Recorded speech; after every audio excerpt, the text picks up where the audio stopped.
तो विद्यार्थी हम लोग लेसन 15 का 15 प्रश्न बनाने चल रहे हैं। इसके पहले हम लोग 14 प्रश्न बना चुके हैं। कितना प्रश्न? 14 प्रश्न बनाया जा चुका है। आज हमें 15वां प्रश्न बनाना है। ठीक है, तो प्रश्न को जरा ध्यान से पढ़ते हैं। क्या प्रश्न कर रहा है उसके अनुसार हम लोग करेंगे और हमारा आंसर आएगा। ठीक है, कर है एक आयताकार पिंड के आधार का क्षेत्रफल। एक पिंड है जिसका शेप किस आकार में है? आयताकार। और आयताकार जब भी शेप बोला जाएगा तो आप समझिएगा कि वो घनाभ बोल रहा है। क्या बोल रहा है? तो मैं पहले एक घनाभ बना लूं। आइए जरा देखते हैं हम। मैंने खींचा एक घनाभ। ठीक है, मैंने एक घनाभ खींचा है। कुछ इस प्रकार से होगा। मान लेते हैं कि ये क्या है? पिंड है। ठीक है, हाँ, आयताकार एक पिंड है। ठीक है, फिर क्या बोला है? का क्षेत्रफल कितना दिया गया है? 70 सेंटीमीटर स्क्वायर है। ठीक है, और दो आसन्न पृष्ठों के क्षेत्रफल क्रम से 80 सेंटीमीटर स्क्वायर और 35 सेंटीमीटर स्क्वायर हैं। यह दिया गया है ना? अच्छा, 50 सेंटीमीटर स्क्वायर और 35 सेंटीमीटर स्क्वायर है। ठीक, तो जरा देखिए, इसमें ये लंबाई होता है, ये चौड़ाई और ये ऊंचाई, इतना तो पता है ना?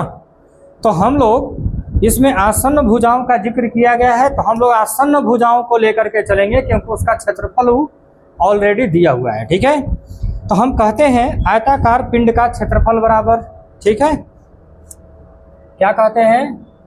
आयताकार पिंड का क्षेत्रफल बराबर। ठीक है, तो पिंड जो है आयताकार है और इसमें आसन्न भुजाएं हैं। क्रम से हमको इस बात का ध्यान देना है। तो आसन्न भुजाएं में वो लंबाई और चौड़ाई लिया होगा, तो हम भी लिख लेते हैं लंबाई गुणे चौड़ाई। अच्छा, पहले वाले का क्षेत्रफल दिया है, कितना दिया है?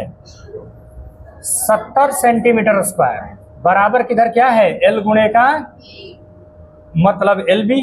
इसको ऐसे भी तो कह सकते हैं। इसको कह देते हैं विद्यार्थी समीकरण नंबर 5। तो जिस तरह से हमने लंबाई और चौड़ाई को लिया, ये दोनों एक दूसरे की आसन्न भुजाएं कहलाती हैं। ठीक है, अब उसी तरह से हम चौड़ाई और ऊंचाई लेंगे। चौड़ाई और ऊंचाई ये दोनों एक दूसरे की आसन्न भुजाएं हैं, अर्थात एक दूसरे से लगी हुई हैं। ठीक है, तो हम लोग अब जरा इसको लेते हैं, आसन्न पृष्ठों का क्षेत्रफल कह देते हैं। कह देते हैं क्या? आसन्न पृष्ठों का क्षेत्रफल। तो जरा देखिए, लंबाई चौड़ाई हो गया था, अब क्या बचा? चौड़ाई गुणे, अच्छा, इसका आसन्न पृष्ठ का क्षेत्रफल कितना दिया था? 50 सेंटीमीटर स्क्वायर दिया है ना? इसका गुणा कर देंगे तो क्या मिलेगा? BH। इसको कहते हैं समीकरण नंबर कितना? दूसरा। इसी तरह से इसका दूसरा आसन्न भुजा भी दिया है। ये तो पहला था ना? पहला आसन्न भुजा है, क्षेत्रफल है।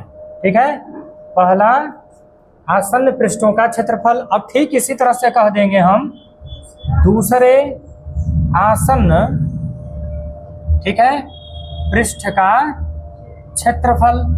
ठीक है, इसको भी हम लोग पृष्ठी कहते हैं, पृष्ठ का क्षेत्रफल। तो जरा देखिए, इसमें चौड़ाई गुणे ऊंचाई है, अब क्या हो जाएगा? ऊंचाई गुणे लंबाई, HL होगा ना?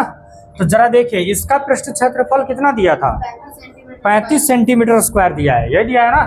तो हम कह देते हैं, यहाँ पे रख देते हैं क्षेत्रफल के सामने 35 सेंटीमीटर स्क्वायर बराबर का क्या हो जाएगा? ये, इसको कहते हैं समीकरण नंबर 3।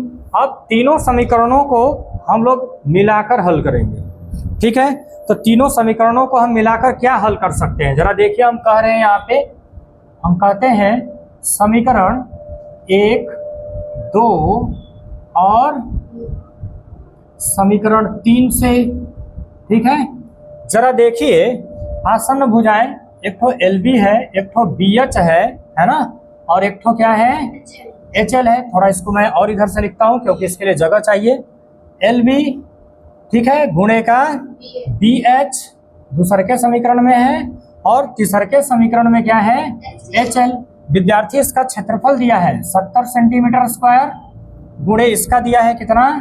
50 सेंटीमीटर स्क्वायर, और गुणे का इसका दिया है 35 सेंटीमीटर स्क्वायर। यही ना है? हम सभी का गुणा करेंगे। वहां पे क्या करेंगे?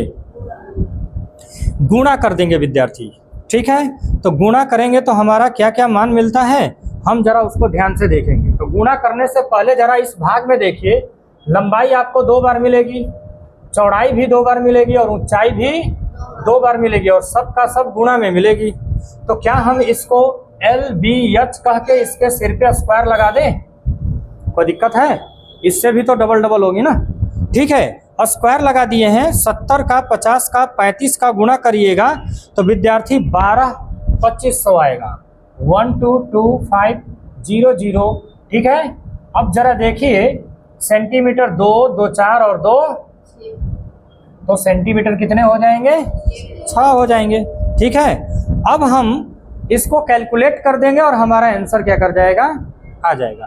तो जरा आप ध्यान से देखिए, यहाँ पे अगर आप देखेंगे स्क्वायर है ना, इधर स्क्वायर को अगर हम इधर भेज दें, इधर क्या बचेगा? LBH।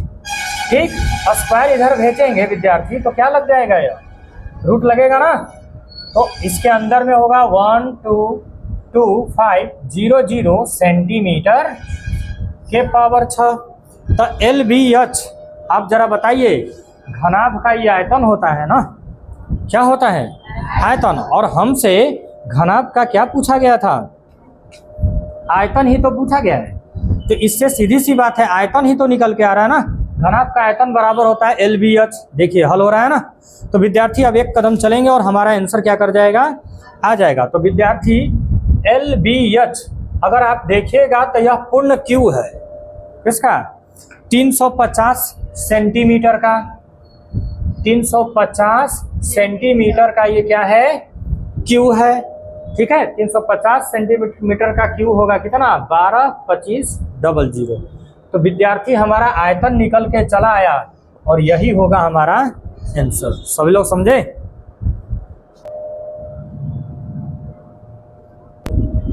तो क्वेश्चन नंबर 16 इसका बहुत इजी प्रश्न है।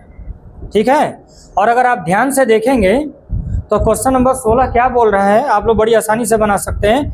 बोला है एक कमरा 13 मीटर लंबा, फिर बोला है कितना? 11 मीटर चौड़ा तथा 8 मीटर ऊंचा है। लंबाई, चौड़ाई और ऊंचाई दे दिया है। तो मान लीजिए कि ये क्या है? कमरा है। क्या दिया गया है? जरा देखिए इसमें लंबाई कितना दिया है? 13 मीटर लंबाई, चौड़ाई दिया है 11 मीटर और ऊंचाई 8 मीटर दिया है। ठीक है, प्रश्न पढ़ते हैं।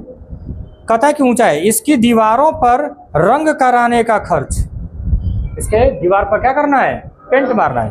रंग कराने का खर्च 25 पैसे प्रति मीटर स्क्वायर की दर से क्या होगा?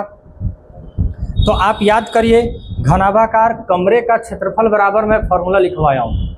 क्या होता है? 2 इंटू लंबाई प्लस चौड़ाई गुणे का, लिखवाया गया है ना। तो इसी फॉर्मूले का हम प्रयोग करेंगे और फटाक से हमारा आंसर क्या कर जाएगा?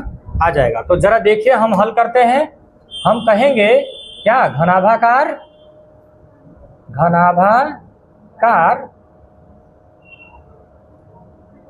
कमरा का क्या बोला है? घनाभाकार कमरा का क्षेत्रफल निकाल देते हैं। ठीक है, क्या निकाल देते हैं? क्षेत्रफल बराबर क्या होता है? 2 इंटू L प्लस का B इंटू का H, यही होता है ना। लंबाई प्लस का चौड़ाई गुणे का होता है ऊंचाई। अब इसमें मान रखते हैं, देखते हैं हमारा क्या आंसर आएगा। देखिए विद्यार्थी ये 2 है, कोष्टक के अंदर आइए। लंबाई कितना दिया है? 13 मीटर प्लस चौड़ाई कितना दिया है? 11 मीटर। अगर हम देखें गुणे का ऊंचाई, तो ऊंचाई है, हम इसे हल कर देंगे ना। देखिए जरा, ये 2 है और कोष्टक में 11, 13 में 11 जोड़ देना है। बताइए कितना? 24 होगा। कितना होगा? तो कोष्टक हटेगा तो गुणा का चिन्ह, कितना होगा? 24 मीटर गुणे का यहाँ पे है 8 मीटर। विद्यार्थी अब गुणा करना होगा ना। चलिए तीनों का गुणा कर दिया जाए या बारी बारी किया जाए? वैसे तीनों का गुणा करिएगा 384 आएगा। कितना आएगा?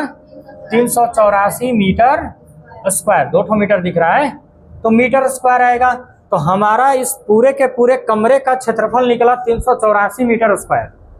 अब जरा प्रश्न में देखिए, जब इसके ऊपर रंग कराने का खर्च दिया है, क्या दिया है? इसकी दीवारों पर रंग कराने का खर्च 25 पैसा प्रति मीटर स्क्वायर की दर से। ठीक है। 1 मीटर स्क्वायर पेंट करने का खर्च है कितना, 25 पैसे। कितना दिया, 25 पैसा दिया है। ठीक है, तो विद्यार्थी पैसा को हमें रुपया में बदलना पड़ेगा क्योंकि हमारा आंसर रुपया में दिया है। ठीक है, तो आइए जरा हम हल करते हैं। कह देते हैं चूंकि 1 मीटर स्क्वायर रंग कराने का खर्च विद्यार्थी कितना दिया है, 25 पैसा दिया है। कितना दिया है, तो हमारे पास कुल क्षेत्रफल कितना आया है, तो हम लोग कहेंगे इसलिए 384 मीटर स्क्वायर रंग कराने का खर्च। तो विद्यार्थी 384 में 25 पैसा का गुणा कर देंगे, लेकिन हमारा आंसर तो रुपया में है ना, तो रुपया में लाने के लिए हम नीचे में 100 से क्या कर देंगे, भाग दे देंगे। किससे भाग देंगे, 100 से। हमारा आंसर आ जाएगा किसमें, रुपया में। ठीक है, तो जरा देखिए 25 चौका 100 कटेगा ना, तो 25 चौका 100 कटा देते हैं। 4 बार में ये कट गया, 4 से अब आप लोग इसको भाग दे के बताइए कितना बार में कटेगा। भाग दे दिए, हाँ सर। 4 से 384 कटेगा कितना बार में, 96 बार में। तो विद्यार्थी हमारा फाइनल आंसर आया कितना, 96 रुपया हमारा आंसर होगा। सभी को समझ में आया। चलिए विद्यार्थी अब क्वेश्चन नंबर 17 देखेंगे हम लोग। तैयार है, क्वेश्चन नंबर 17 जो है, प्रश्न को ध्यान से पढ़ते हैं और देखते हैं क्या बोल रहा है।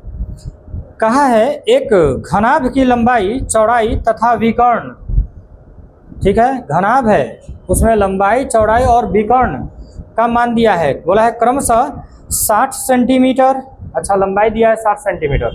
ठीक है, इसका लंबाई कितना है, 60 सेंटीमीटर। ठीक है, चौड़ाई देखिए कितना दिया है, 20 सेंटीमीटर। चौड़ाई दे दिया है 20 सेंटीमीटर। और फिर देखिए ना क्या बोला है, और 65 सेंटीमीटर सा इसका विकर्ण दे दिया है 65 सेंटीमीटर। विकर्ण कितना दिया है, हाँ विकर्ण दे दिया है विद्यार्थी 65 सेंटीमीटर।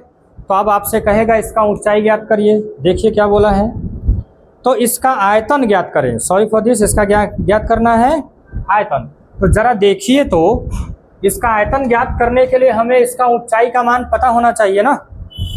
घनाभ का आयतन बराबर होता है LBH। तो हमें लंबाई और चौड़ाई तो दिख रहा है, ऊंचाई का तो मान ही नहीं दिया है। किसका मान दिया है, विकर्ण का। तो जो जिसका मान दिया है उसी से हम ऊंचाई निकालेंगे, और ऊंचाई निकालने के बाद तब हम इस घनाभ का क्या करेंगे, आयतन हल करेंगे। तो विद्यार्थी घनाभ का विकर्ण बराबर फॉर्मूला होता है, आप सब लोग जानते होंगे क्या।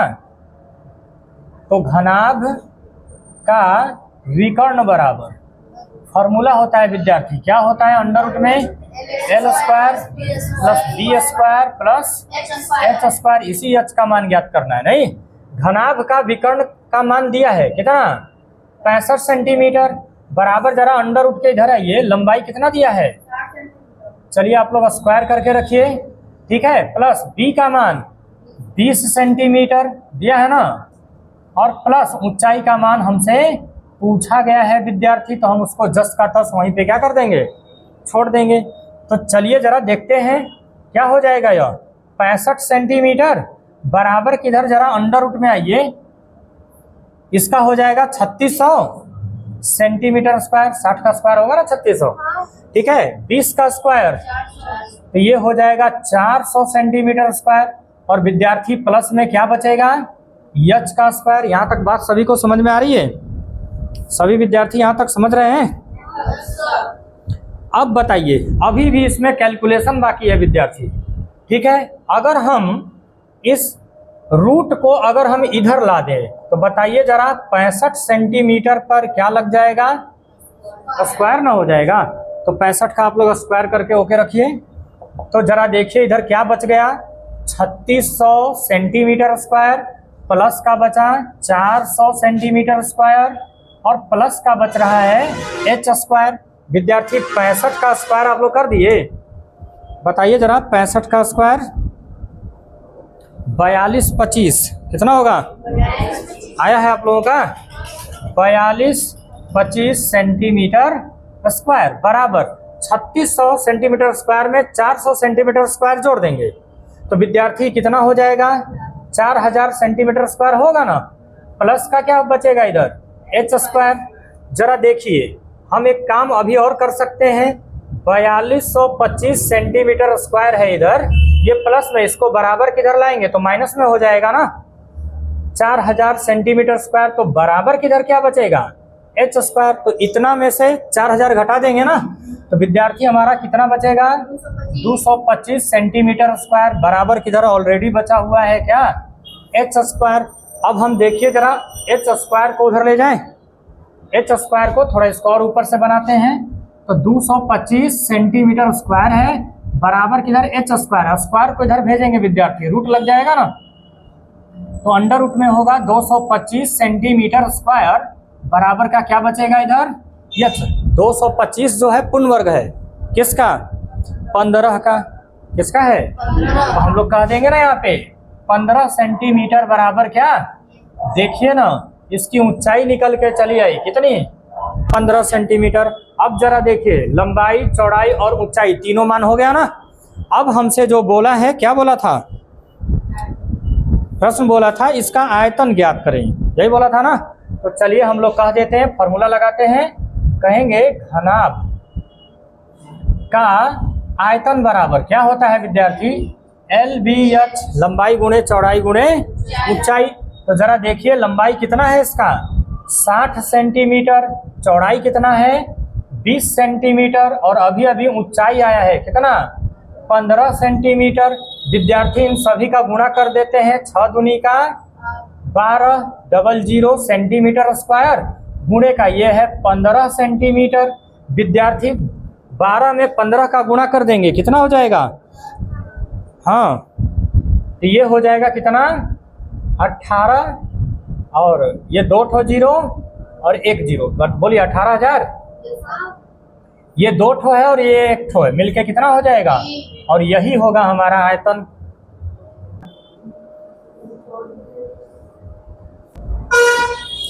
तो चलिए विद्यार्थी अब हम लोग चलेंगे क्वेश्चन नंबर 18 में।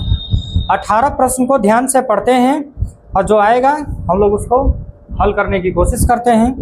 करें कि यदि किसी घनाकार पिंड का विकर्ण, अच्छा विकर्ण दिया है, ठीक है, पिंड किस आकार का है, घनाकार है, मान लेते हैं कि ये क्या है पिंड है, ठीक है, और पिंड जो है घनाकार है, मतलब घनाभ के शेप में है।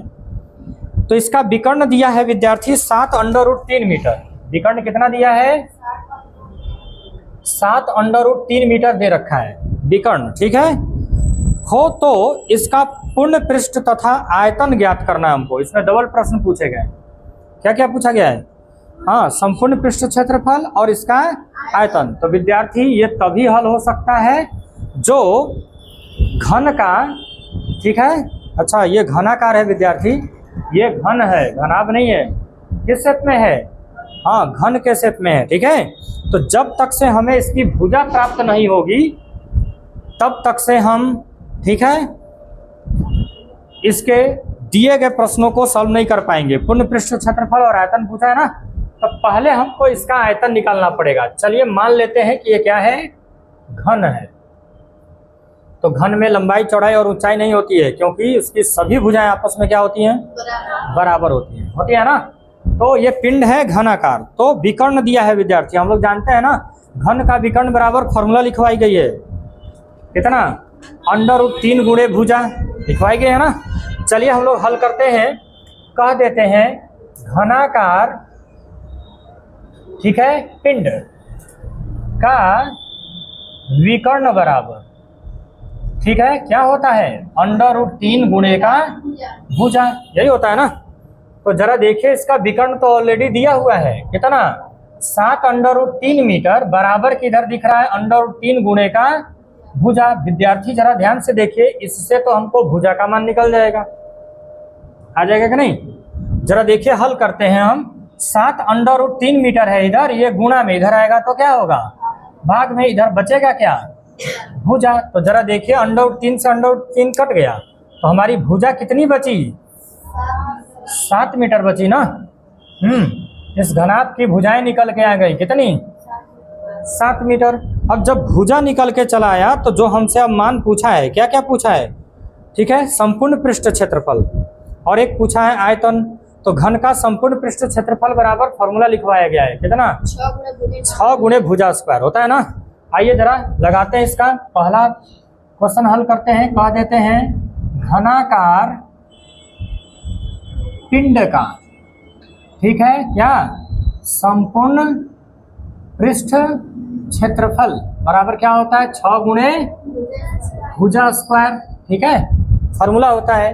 तो जरा देखिए ये 6 है और भुजा कितना दिया आया है, अभी अभी निकाले हैं तो आया 7 मीटर, यहाँ पे स्क्वायर है तो हम भी करेंगे ना।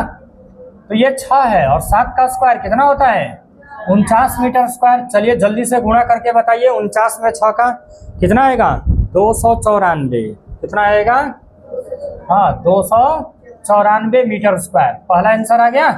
अब ठीक इसी तरह से इसका दूसरा हिस्सा भी हल कर देंगे। दूसरा हिस्सा क्या बोला था विद्यार्थी, आयतन। तो हम लोगों को लगाना है फॉर्मूला, घनाकार पिंड का आयतन बराबर, तो विद्यार्थी घनाकार पिंड का आयतन, घनाभ का आयतन बराबर क्या होता है फॉर्मूला, भुजा क्यू, ये ना होता है। तो विद्यार्थी भुजा तो आया है कितना, 7 मीटर, तो 7 मीटर का हम क्या कर दें, क्यू कर देंगे ना। 7 का क्यू कितना होता है, 393 मीटर क्यू। देख लीजिए जरा आंसर सही है, 93 नहीं 43 होता है। कितना होता है, 343 मीटर क्यूब, और यही होगा हमारा आंसर। तो चलिए विद्यार्थी क्वेश्चन नंबर चलते हैं हम लोग 19वां बनाने, ठीक है। तो 19वां में थोड़ा आप लोगों को सोच समझ के बनाना है, ठीक है। 19वां प्रश्न देखिए क्या बोल रहा है, एक तालाब की गहराई ज्ञात करें, ठीक है, जिसका आधार 5 मीटर भुजा का एक वर्ग है, ठीक है, कितना मीटर, 5 हाँ 5 मीटर भुजा का एक वर्ग है। अच्छा, नीचे वाला भाग वर्गाकार है और वर्ग की सभी भुजाएं आपस में क्या होती हैं, बराबर होती हैं, ठीक है। कह रहा है कि इस तालाब में एक ऐसे तालाब के बराबर पानी समा सकता है। अच्छा, दूसरा तालाब भी है, ठीक है, पानी समा सकता है जिसकी लंबाई, चौड़ाई तथा गहराई क्रमशः 10 मीटर, 5 मीटर और 4 मीटर है। अच्छा, 2 ठो तालाब हो गए। चलिए मान लेते हैं कि ये पहला तालाब है, ठीक है, क्या है यह, तालाब है। हमें एक और भी तालाब बनाना पड़ेगा और उसका भी शेप कैसा होगा, ठीक है, उसका भी शेप घनाभाकार ही होगा। तो चलिए मैंने एक ऐसा शेप बना दिया, तालाब मैंने ऐसा बना दिया। ये भी क्या है, तालाब है, इसमें लंबाई है, चौड़ाई है और ऊंचाई है। देखिए जरा, दूसरे तालाब की लंबाई, चौड़ाई और ऊंचाई दिया था कितना, 10 मीटर, चौड़ाई बतलाइए 5 मीटर और ऊंचाई 4 दिया है, 4 मीटर, ठीक है। अब जरा पहले वाले तालाब में देख लीजिए, ये तालाब कौन सा है, दूसरा है। पहले तालाब में देखिए वो बोला है इसके नीचे का भाग वर्गाकार है, कैसा है। तो विद्यार्थी वर्गाकार कहने का मतलब लंबाई भी 5 मीटर है और चौड़ाई भी कितना, 5 मीटर है। और आपसे क्या पूछा है, वो ऊंचाई बताइए कितना होगा। वैसे इसका पानी इसमें पूरा पूरा समा सकता है, प्रश्न के कहने का अर्थ ये है, ठीक है, तो पूरा भर सकता है। तो इस तालाब की ऊंचाई कितनी है, हमको ये निकाल के क्या करनी है, बतानी है। तो विद्यार्थी आयताकार तालाब का आयतन, हम लोग घनाभ का आयतन जानते हैं ना, क्या होता है, LBH।